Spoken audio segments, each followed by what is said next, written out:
नमस्कार, पत्रिका टीवी में आपका स्वागत है। मैं हूं निरंजन और आप देख रहे हैं हेलो डॉक्टर। आज हम बात करेंगे कोविड को लेकर, कोविड के मैनेजमेंट को लेकर।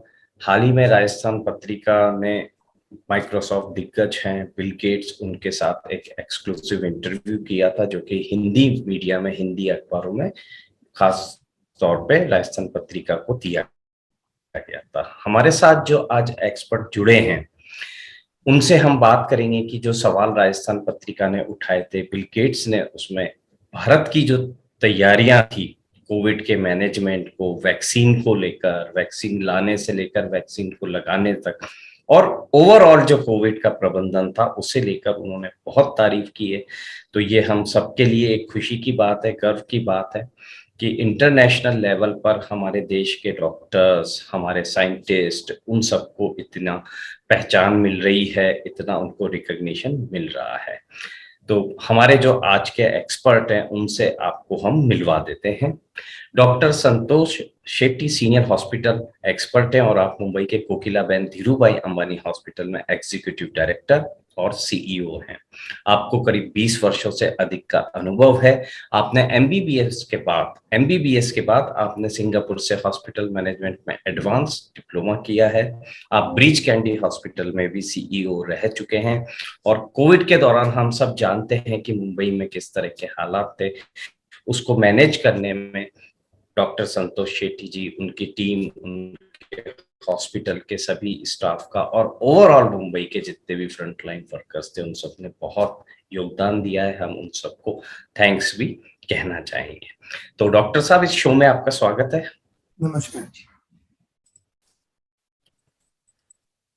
तो कुछ लोग होते हैं जो कि दूर तक देख सकते हैं, कुछ लोग होते हैं जो बहुत दूर तक देख सकते हैं, लेकिन कुछ लोग इस दुनिया में ऐसे भी होते हैं जो कि आम लोगों की तुलना में भविष्य को देख सकते हैं। तो हालांकि बिल गेट्स ने कई साल पहले, कोविड आने के कई साल पहले, इस तरह की एक आशंका जताई थी। उन्होंने एक हिंट दिया था, उनका अनुमान था कि ऐसा कुछ हो सकता है कि कोई महामारी आए, कोई कम्युनिकेबल डिजीज जो है वो फैल सकती है। तो जो राजस्थान पत्रिका ने उनके साथ बात की है, दरअसल इसका संदर्भ ये है कि उनकी एक किताब आने वाली है, किताब आई है उनकी, कि how to prevent the next pandemic, अगली महामारी को हम कैसे रोके। तो इसी संदर्भ में राजस्थान पत्रिका ने उनसे बात की थी। तो जो उनका ये जो खास इंटरव्यू है उसमें उन्होंने कहा है कि देश में टीकाकरण और पोलियो उन्मूलन का जो अभियान था उसकी जो सक्सेस थी, उससे हमारे पास वैक्सीन डिलीवरी का एक ऐसा इंफ्रास्ट्रक्चर तैयार था, एक बुनियादी ढांचा ऐसा तैयार था कि जिसका फायदा हमको कोरोना महामारी में मिला। तो हमारा सवाल ये आता है कि क्या अब हम कोरोना जैसी बीमारियों से आगे निपटने के लिए तैयार हैं?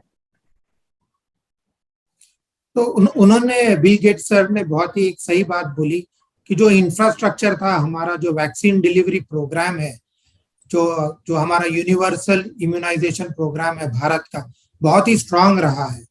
मगर इसमें एक चीज हमको ध्यान में रखना है कि ये हमेशा बच्चों के लिए रहा है, और ये पहली बार ऐसा हुआ है कि एक एडल्ट इम्यूनाइजेशन प्रोग्राम भारत में हो रहा है, और इतनी बड़ी मात्रा में हो रहा है, क्योंकि अभी तक के जो इम्यूनाइजेशन प्रोग्राम है वो बच्चों के हैं, 0 to 5 years के हैं, 0 to 8 years के हैं, और वो स्प्रेड आउट है।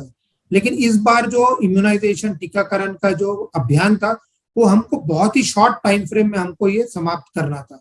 और जो ये इंफ्रास्ट्रक्चर, जो ये एक्सपीरियंस हमारे पास था बच्चों का, जो कम्युनिटी लेवल पे है, सेकेंडरी केयर पे है, बड़े बड़े शहरों में, ये इंफ्रास्ट्रक्चर बहुत ही खूबसूरती से हमारे गवर्नमेंट ने इसका इस्तेमाल किया, जिसकी वजह से टीकाकरण जो है बहुत ही तेज रफ्तार से हुआ। इसके अलावा जो दूसरा एक बहुत ही बड़ा प्लस पॉइंट रहा है, जो बहुत बढ़िया कोऑर्डिनेशन रहा है पब्लिक और प्राइवेट सेक्टर के बीच में, जहां पर पब्लिक सेक्टर ने भी बहुत बड़ा रोल प्ले किया और प्राइवेट सेक्टर ने उनको एकदम कंधे से कंधे मिलाकर इसमें पार्टिसिपेट किया। तो काफी सारी वैक्सीनेशन प्राइवेट सेक्टर ने भी की है। इसकी वजह से जो है हमारा टीकाकरण का जो ये अभियान रहा है बहुत ही सक्सेसफुल रहा है। तो हम ये मान सकते हैं कि हमको आगे के लिए एक जमीन तैयार तैयार हो गई है, अब हमारे पास अनुभव भी है। वैसे तो हम सभी चाहेंगे कि ऐसी कोई स्थिति दोबारा ना आए इस देश और दुनिया के सामने, लेकिन यदि आती तो निसंदेह उसका फायदा हम सबको मिलेगा, मतलब हम उसको तैयारी के लिए हम अपने आप को सक्षम पाएंगे। तो हर एक्सपीरियंस से हम सीखते हैं, और ये अनुभव तो जैसे हम कहते हैं once in a lifetime वैसा अनुभव है, हम भी चाहते हैं कि कभी वापस ना आए, मगर इसमें से बहुत सारी सीख हम सबको मिली है। बिल्कुल सर। अच्छा, एक बात उन्होंने ये भी कही कि जैसे जो डिजिटल इनोवेशन था इसमें, जैसे कोविन प्लेटफॉर्म था, तो उससे भी लोगों को बहुत मदद मिली है, और जो टीका लगाने की जो दर थी वो भी एक रिकॉर्ड थी, मतलब प्रति सेकंड औसतन हम हमारे देश में 400 वैक्सीन लगाए गए, जो कि एक रिकॉर्ड है। तो हमें मतलब जो इंफ्रास्ट्रक्चर है उसे तकनीकी रूप से हमें क्या क्या चीजें उसमें और शामिल करनी पड़ेंगी, और मेडिकल जो फील्ड है उसमें भी किस तरह के इनोवेशंस की जरूरत रहेगी। तो कोविन जो प्लेटफॉर्म है जो हमने भारत में यूज किया, ये बहुत ही यूनिक प्लेटफॉर्म रहा है, और इसको ग्लोबली बहुत प्रशंसा मिली है, क्योंकि इंडिया तो टेक्नोलॉजी कैपिटल रहा है वर्ल्ड का, मगर इस बार पहली बार ऐसा हुआ है कि हमने एक पब्लिक हेल्थ प्रोग्राम में इसका इतना एक्सटेंसिव यूज किया है, और बहुत ही बढ़िया वे से ये चला है, जबकि नियरली 180-190 करोड़ वैक्सीनेशन हो रहे हैं, और उसको उन्होंने बहुत ही बढ़िया वे में इसको कैप्चर किया है। हमारे जो सर्टिफिकेट्स है वो सारे डिजिटली निकले हैं, और डे टू डे बेसिस पे पूरे कंट्री में ये इतनी बढ़िया वे से चला है, और सेंट्रली इसका मॉनिटरिंग होकर हम सबको पता लग रहा था कि भी कितने वैक्सीन हो रहे हैं, कैसे कंजम्पशन हो रहा है, कौन से सेंटर में कितने वैक्सीन यूज हो रहे हैं। तो ये बहुत ही बढ़िया वे से कोविन के थ्रू इसको हमने इम्प्लीमेंट किया। इस महामारी में बहुत सारी जो टेक्नोलॉजी बेस्ड सॉल्यूशंस हैं वो काफी आगे आई हैं। कोविन तो एक एग्जांपल है। इसके साथ साथ डिजिटल हेल्थ जो है, इसको एक बहुत बड़ा बढ़ावा मिल गया है, क्योंकि लोगों को इसका एक्सेप्टेंस काफी हो गया है। अप टू 10 to 15% कंसल्टेशन जो है वो अब डिजिटल मीडियम के थ्रू हो रहे हैं। इससे बहुत बड़ा फायदा ये हो रहा है कि गांवों में, इंटीरियर्स में, जहां पहले क्वालिटी हेल्थ केयर का एक्सेस नहीं था, वो अब डिजिटली कोई भी हॉस्पिटल के साथ कनेक्ट हो रहे हैं, और directly best in class doctor से उनके साथ कंसल्टेशन हो रहा है। जैसे हमारे हॉस्पिटल में आप interior of Maharashtra, interior of western India, यहाँ तक कि नॉर्थ ईस्ट से भी लोग ऑनलाइन कंसल्ट करके ये कर रहे हैं। तो ये जो अनुभव रहा है कोविड की वजह से, दोनों डॉक्टरों और पेशेंट्स को बहुत कंफर्ट हो चुका है डिजिटल हेल्थ का। दूसरा जो अब अभियान आई थिंक प्राइम मिनिस्टर जी ने जो चालू किया है, जो डिजिटल हेल्थ मिशन है, इसका भी अब बहुत जल्दी, बहुत स्पीड में इसका काम हो रहा है, जहाँ की सारे जो पेशेंट के रिकॉर्ड्स हैं वो डिजिटाइज हो रहे हैं। तो अगर कोई पेशेंट एक नर्सिंग होम से दूसरे हॉस्पिटल जाता है, या एक हॉस्पिटल से हायर लेवल के हॉस्पिटल पे जाता है, तो अब वो सारे, आज की तारीख में वो सारे रिपोर्ट्स कैरी कर रहा है, मगर इस डिजिटल हेल्थ मिशन के थ्रू जो है सीमलेसली हर एक पेशेंट का, जैसे हमारा आधार कार्ड है वैसे एक डिजिटल हेल्थ रिकॉर्ड बनेगा, जो कि वो पेशेंट ऑटोमेटिकली एक हॉस्पिटल से दूसरे हॉस्पिटल में वो ट्रांसफर हो जाएगा। इससे सीमलेसली हेल्थ केयर होगा, डुप्लीकेशन नहीं होगा, कॉस्ट कम होंगे, और पेशेंट कन्वीनियंस और पेशेंट सेफ्टी को बहुत बड़ा बढ़ावा मिलेगा। तो ये एंटायर डिजिटाइजेशन का जो अभियान है, कोविड के वजह से ये बहुत तेज रफ्तार से अभी आगे बढ़े। बिल्कुल।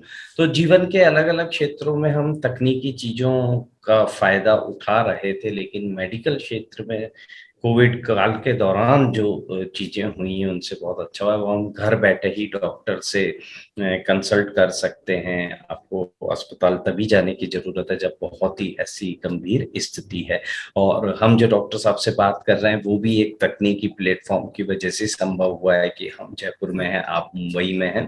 तो ये सारी चीजें हैं, इनका फायदा तो हमें मिलता ही है, लेकिन अपने पर्सनल लेवल पर हमें जिन सावधानियों को बरतने की जरूरत है उन्हें हम अब भी जारी रखें, उन्हें हम किसी भी तरह से लापरवाही ना करें। हमारा संदर्भ है बिल गेट्स की जो नई किताब है कि how to prevent the next pandemic, यानी अगली महामारी को कैसे रोके। इसे लेकर उन्होंने हिंदी मीडिया में राजस्थान पत्रिका को एक्सक्लूसिव इंटरव्यू दिया है। उसी संदर्भ में हम ये सारी बातचीत कर रहे हैं। अच्छा डॉक्टर साहब, जैसे बिल गेट्स कह रहे हैं कि टीकाकरण जो है वो एक बहुत ही प्रभावी तरीका है ऐसी महामारी को रोकने के लिए या इनसे बचाव के लिए, लेकिन अन्य उपाय भी जो है वो जरूरी हैं। तो वो क्या हो सकते हैं कि हम आगे ऐसी किसी स्थिति का सामना ना करें? देखिए, कोई भी पैंडेमिक में फर्स्ट एंड फॉरमोस्ट जो कहते हैं कि सबसे इम्पोर्टेंट है कि इसको जितनी जल्दी हम पकड़ सकें वो सबसे ज्यादा इम्पोर्टेंट है। कि अर्ली स्टेज में अगर हम पैंडेमिक को आइडेंटिफाई करके अप्रोप्रिएट हम करेक्टिव स्टेप्स लें, प्रिवेंटिव स्टेप्स लें, ये सबसे ज्यादा जरूरी है। मगर ओवरऑल जो हेल्थ एंड वेलनेस है, इसके ऊपर जो हमारा ध्यान रहना चाहिए, जो फोकस रहना चाहिए, वो इस पैंडेमिक में काफी बाहर आ गया है। जिसमें कि लोगों को जागरूकता हो गई है कि अपने अपनी सेहत का ख्याल रखना जरूरी है। इस जो महामारी है, इसमें जो लोगों ने ज्यादा सफर किया है उनको या तो कोई कोमॉर्बिड कंडीशन थी, यानी जो उनको डायबिटीज था या हाइपरटेंशन था या ओबेसिटी था, तो ये पेशेंट जो है ये ज्यादा सीरियस हुए। जबकि जो फिट, जो आई वुड से यंग थे या फिट थे या जिनकी हेल्थ बेटर थी, वो जो है उन्होंने अच्छी तरह से इसको डील किया है। तो एक जो चीज बहुत ज्यादा महत्वपूर्ण इसमें निकली है कि हमको हमारा हेल्थ और वेलनेस मेंटेन करना बहुत जरूरी है। और उसी के साथ साथ जो है अगर हम आगे जाके भी कोई महामारी आए तो हम उसको जल्दी से जल्दी जो है हम टैकल कर सके। तो हम देख रहे हैं कि अब लोग काफी ज्यादा आगे आके अपना हेल्थ चेकअप्स कर रहे हैं, हेल्थ अवेयरनेस के बारे में काफी जागरूकता आ गई है। तो ये पैंडेमिक जो है इसको हम कंट्रोल कैसे कर सकें, इसके बारे में हम काफी सारी सीख इसमें से निकली है। बिल्कुल। तो उन्होंने ये भी कहा है, बिल गेट्स का ये भी कहना है कि भाई जो जांच है वो तो एक महत्वपूर्ण जरिया है ही इस तरह की चीजों को रोकने के लिए, लेकिन उन्होंने एक सुझाव भी दिया है जिसको जर्म नाम दिया है उन्होंने, कि global epidemic response and mobilising team. मतलब वो कह रहे हैं कि ये बनाने की जरूरत है, R&D टीम, R&D जो होता है मेडिकल का, उसमें इन्वेस्ट करने की जरूरत है। तो क्या इन सब चीजों से हम स्वास्थ्य सेवाओं को बेहतर कर पाएंगे? उनका जो ये सजेशन रहा है जर्म का, ये बहुत ही बढ़िया सजेशन है। क्योंकि इस बार हमने देखा है पैंडेमिक में अलग अलग कंट्रीज में अलग अलग स्टेजेस में अलग अलग टाइप के रिस्पॉन्सेज रहे हैं। किसी ने लॉकडाउन अनाउंस कर दिया, किसी ने बोला कि नहीं हम जीरो कोविड स्ट्रेटेजी करेंगे, कोई किसी ने कहा कि नहीं हम ओपन रखेंगे क्योंकि हम इकोनॉमी को इफेक्ट नहीं करना चाहते। तो अलग अलग कंट्रीज ने अलग अलग स्ट्रेटेजीज जो है की है। अब ये जर्म के थ्रू वो सजेस्ट कर रहे हैं कि एक कोऑर्डिनेटेड एफर्ट बने, क्योंकि जर्म की जो कॉन्स्टिट्यूशन होगी वो अलग अलग कंट्रीज के एक्सपर्ट्स इसमें बैठेंगे, जिसमें एपिडेमियोलॉजिस्ट होंगे, जेनेटिसिस्ट होंगे, डेटा एनालिटिक्स के होंगे। तो ये जो जर्म है ये एक कम्युनिटी है जो WHO के साथ काम करेगी और एक कोऑर्डिनेटेड वे में ये पैंडेमिक को पहले आइडेंटिफाई करेगी, अप्रोप्रिएट स्टेप्स जो अलग अलग ज्योग्राफीज में लेने हैं उसके बारे में बात करेगी, कि कैसे इंटरवीन करना है, कैसे इसका स्प्रेड को रिड्यूस करना है। ये सारी चीजें जो है ये जर्म के थ्रू होगी। तो हमने इस बार देखा है कि थोड़ा सा जो है स्पेशली शुरुआत के स्टेजेस में कोऑर्डिनेशन थोड़ा लैकिंग रहा है ग्लोबली। अलग अलग कंट्रीज अलग अलग वे में इसकी तरफ रिएक्ट किए हैं। तो एक कोऑर्डिनेटेड एफर्ट जर्म के थ्रू जो आएगा ये एक्सपर्ट एविडेंस बेस्ड होगा और ये लॉन्ग टर्म के लिए ये फायदेमंद रहेगा। उन्होंने ये भी सजेस्ट किया है कि जर्म जो है, जैसे हमारी सेना है जो पीरियोडिकली वॉर ना हो तो भी ड्रिल्स करती रहती है, वैसे ही जर्म के थ्रू ये पैंडेमिक के भी ड्रिल्स करने चाहिए अलग अलग कंट्रीज को, जिसके थ्रू एक कोऑर्डिनेटेड वे में हम तैयार रहें कि अगला पैंडेमिक आए तो हम इसको कैसे बेहतर तरह से इसको डील कर सकें। बिल्कुल। अच्छा, कुछ साल पहले यदि ये सुझाव आप या कोई और देता या बिल गेट्स भी देते तो लोगों को बड़ा हास्यास्पद लगता, लेकिन पैंडेमिक ड्रिल्स जो आपने एक टर्म दी है ये बहुत ही उपयोगी है मेरे ख्याल से। इस पे पॉलिसी मेकर्स जो हैं और जो गवर्नमेंट्स हैं उनको ध्यान भी देना चाहिए। अच्छा, भारत को वैक्सीन कैपिटल का दर्जा मिला है, ये खुद बिल गेट्स कह रहे हैं और पूरी दुनिया भी इस चीज को मान रही है। तो अभी अन्य तरह के जो टीके हैं उनको बनाने में भारत की क्या भूमिका हो सकती है? कोविड में तो हमने बाजी मारी है, हम सबसे आगे रहे हैं, और ऐसी कौन सी बीमारियां हैं जिनके टीकों पर और तेजी से काम करने की जरूरत है? तो अभी तो जैसे कि भारत को वैक्सीन कैपिटल कहा गया है। उसी तरह उसके पहले भारत तो फार्मेसी ऑफ द वर्ल्ड भी रहा है, जहां काफी सारी जेनेरिक मैन्युफैक्चरिंग भारत में हो रही है। तो भारत के पास बहुत बढ़िया टेक्निकल एक्सपर्टीज है वैक्सीन डेवलपमेंट में। और जो प्रिवेंशन है, प्रिवेंशन की तरफ हमारा फोकस अब बहुत ज्यादा रहना चाहिए। अभी भी काफी सारी महामारियां हैं जो कहते हैं पैंडेमिक्स ऑफ लाइफस्टाइल है, चाहे डायबिटीज है, ब्लड प्रेशर है, इन्फेक्शियस डिजीजेस है, हेपेटाइटिस है, HIV है। तो ये सारी डिजीजेस जो हैं उनकी तरफ हमको अब फोकस रख के कि कैसे इनके भी हम लॉन्ग टर्म वैक्सीन इनके ऊपर काम कर सके, कैसे रिसर्च और डेवलपमेंट हो जो कि पैंडेमिक्स ऑफ लाइफस्टाइल जो है, जो हम कहते हैं, उनके ऊपर हम कैसे टीकाकरण के थ्रू उनको या तो हम अवॉइड कर सके या उनकी इंटेंसिटी जो है हम कम कर सके। जैसे हमने देखा है कोविड में भी टीकाकरण के बाद भी लोगों को जो है कोविड हुआ है, मगर माइनर हुआ है, बहुत ही मिनिमल रहा है, जो सीरियसनेस जो है वो बहुत ही कम रही है। सो टीकाकरण के थ्रू हम प्रिवेंशन ही नहीं बल्कि ऑल्सो रिड्यूस कर सकते हैं इंटेंसिटी को। तो ये सारी जो डिजीजेस ऑफ लाइफस्टाइल है और कुछ और इन्फेक्शियस डिजीजेस हैं, इन पे हमको कंटिन्यूअस काम करके इनके भी टीकाकरण के ऊपर हमको फोकस रखना चाहिए। अच्छा, इसी इंटरव्यू में बिल गेट्स ने ये भी कहा है कि नए रोगाणु का जब पता लग जाता है तो शुरुआती 100 डेज जो होते हैं उसमें हम यदि कारगर कदम उठा लें तो भविष्य में किसी भी महामारी से लोगों की जान जाने का जो खतरा है वो कम हो जाता है, हम इस संख्या को कम कर सकते हैं। तो इस तरह की जो रिसर्च है उसके लिए हम कितने तैयार हैं, मतलब ये रिसर्च वाकई में किस तरह से बढ़ रही है आगे?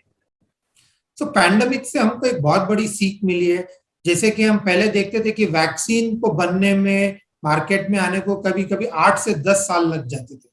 और जब कोविड स्टार्ट हुआ और लोगों ने कहा कि अब वैक्सीनेशन के ऊपर रिसर्च चल रहा है, तो बहुत सारे लोगों ने कहा कि इसके लिए तो बहुत टाइम लगेगा, वैक्सीन तो आने के लिए 8 से 10 साल लग जाते हैं। बट इस महामारी में हमने देखा कि अगर हमारे साइंटिस्ट और रिसर्चर्स एकदम कोऑर्डिनेटेड वे में एपिडेमियोलॉजिस्ट के साथ काम करें, तो हमने देखा कि 3-4 महीने के अंदर जो है वैक्सीन मार्केट में आ सकती है।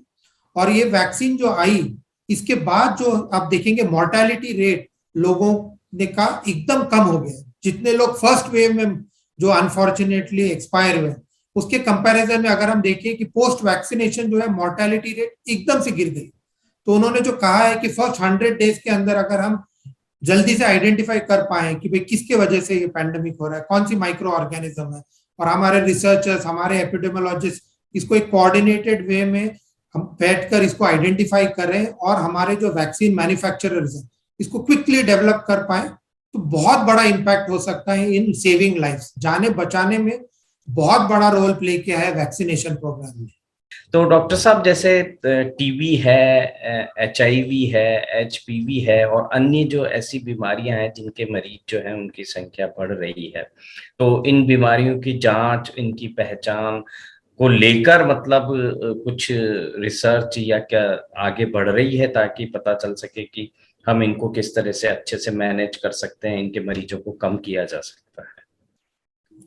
तो ये सारी डिजीजेस जो आपने बताया, चाहे वो टीबी हो या HIV हो या और कोई इन्फेक्शियस डिजीज हो, इस पे कंटिन्यूअस रिसर्च जो है वो कंटिन्यूअसली चलता है, क्योंकि ये जो माइक्रो ऑर्गेनिजम्स हैं ये भी म्यूटेट करते रहते हैं। जैसे हमने कोविड में देखा कि इसके अलग अलग वेरिएंट्स आते रहते हैं, उसी तरह टीबी में भी हम देखेंगे कि पहले जो टीबी की जो माइक्रो ऑर्गेनिजम्स थी वो अलग थे और अब जो आ रही हैं वो अलग है। जैसे अब ड्रग रेजिस्टेंट है, कंप्लीटली ड्रग रेजिस्टेंट है, एक्स्ट्रा ड्रग रेजिस्टेंट है। तो जो पहले जो दवाइयां चलती थी वो अब नहीं चलती इस माइक्रो ऑर्गेनिजम्स पे। तो कंटिन्यूअस जो है रिसर्चर्स और एपिडेमियोलॉजिस्ट इस पे काम करते हैं डॉक्टरों के साथ, जिससे कि हम देख सकें कि कौन सी नई ऑर्गेनिजम्स आ रही हैं, उनके लिए क्या नई दवाइयां चल सकती हैं। तो पीरियोडिकली इसके ऊपर रिसर्च चलता रहता है, क्योंकि जो दवाई एक पर्सन पे चलती है वो शायद दूसरे पे नहीं चलती। तो इसके लिए हम धीरे धीरे जो है पर्सनलाइज मेडिसिन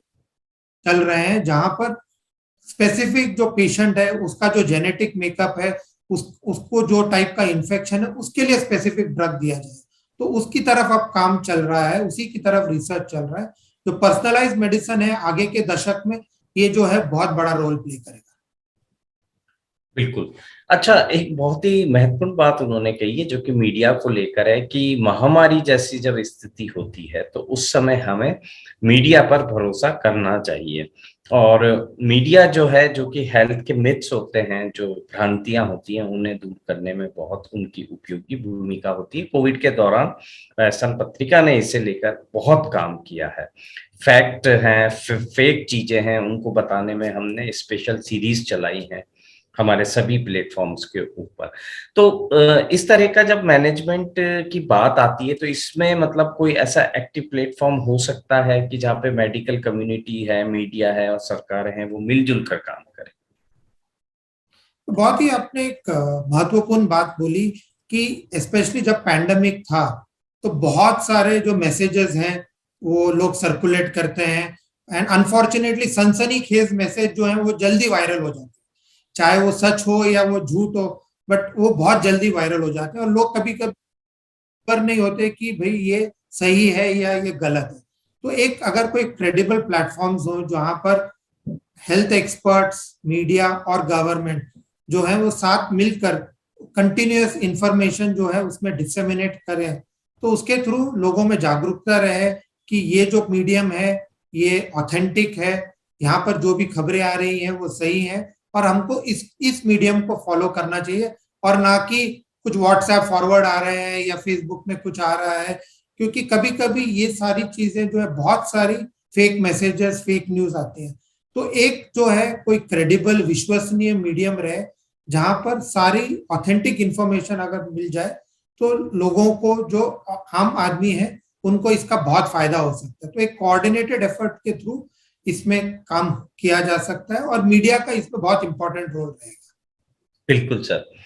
तो मेडिकल इम्यूनिटी जो है बॉडी की, वो बढ़ाने में तो आपकी मदद डॉक्टर्स ही करेंगे, लेकिन नॉलेज की जो इम्यूनिटी है उसे बढ़ाने में मीडिया आपकी मदद करेगा, कर भी रहा है। और पत्रिका समूह तो इसके लिए पूरी तरह से समर्पित है। कोविड काल ही नहीं, उसके पहले से भी और अब भी हम अपनी इस जिम्मेदारी को बखूबी निभा रहे हैं। अच्छा, कुछ ऐसे लोग होते हैं जो किसी भी वजह से अभी तक कोविड उनको नहीं हुआ है और वो टीके वगैरह लगवाने से भी बच रहे हैं। तो ऐसे लोगों के लिए आप क्या मैसेज देना चाहेंगे? और वे लोग जो कि सोशल मीडिया पे देखकर खुद ही अपना इलाज करने में अब भी यकीन कर रहे हैं। तो जहां तक टीकाकरण की बात है, हमने देखा है कि जो भी पेशेंट्स जिन्होंने टीकाकरण लिया है, हम हॉस्पिटल में भी देख रहे हैं, उनको कोई हॉस्पिटलाइजेशन की जरूरत नहीं पड़ रही है अगर उनको कोविड भी हो रहा है।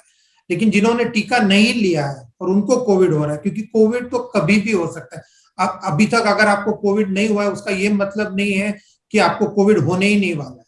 तो कोविड जब भी होगा, अगर आपने वैक्सीनेशन नहीं लिया है तो आपके रिस्क जो है वो सिग्निफिकेंटली हायर है। तो अगर आपको आपके रिस्क रिड्यूस करने हैं तो मेरा ये एडवाइस रहेगा कि आप जरूर टीका लें, क्योंकि इससे रिस्क टू लाइफ जो है सिग्निफिकेंटली कम हो जाती है। तो ये एक बात है। और जो दूसरी बात आपने कही वो भी बहुत महत्वपूर्ण है कि लोग जो हैं आजकल, कहा जाता है कि डॉक्टर गूगल, कि हर चीज के लिए वो गूगल पे सर्च करके जो है कोशिश करते हैं कि वो दवाई ले सके।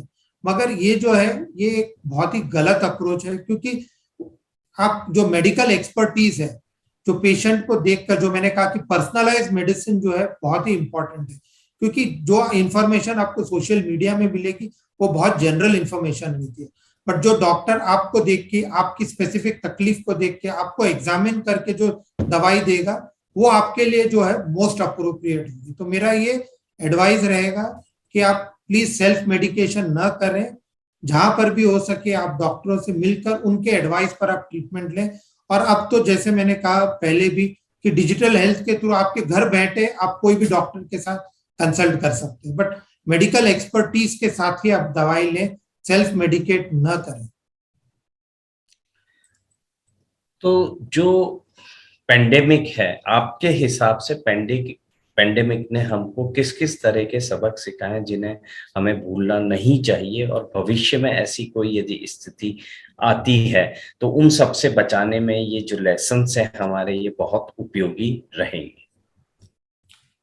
तो पैंडेमिक में एक चीज बहुत महत्वपूर्ण जो मैं कहूंगा वो आई है कि भाई इन्फेक्शियस डिजीजेस अभी भी हैं। हमको ऐसा लग रहा था कि भाई इन्फेक्शियस डिजीजेस तो पुराने जमाने में थे, अब इन्फेक्शियस डिजीजेस जो है वो नहीं आ सकते, और हमारा फोकस पूरे टाइम रहा है कार्डियक, डायबिटीज, हाइपरटेंशन, इन महामारियों पर।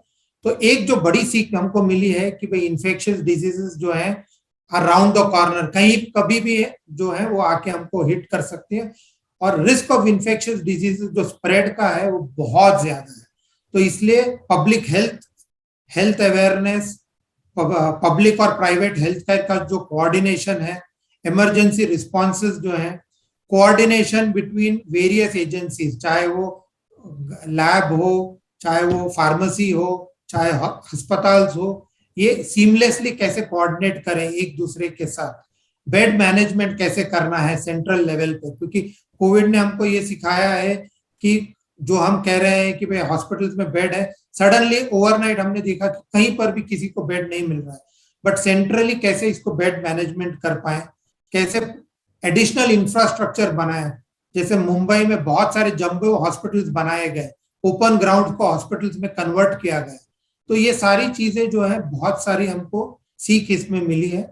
जब भी अब नए हॉस्पिटल्स बनेंगे तो उन डिजाइनों में इसकी काफी हमने इनकॉर्पोरेशन किया है कि भाई इन्फेक्शियस डिजीजेस के साथ साथ, पैंडेमिक के साथ साथ आपको दूसरे भी जो बीमारी हैं उनका भी तो इलाज कंटिन्यूअस करना है, जैसे हार्ट अटैक्स हैं, स्ट्रोक्स हैं, एक्सीडेंट केसेस हैं, ट्यूमर्स हैं, कैंसर है।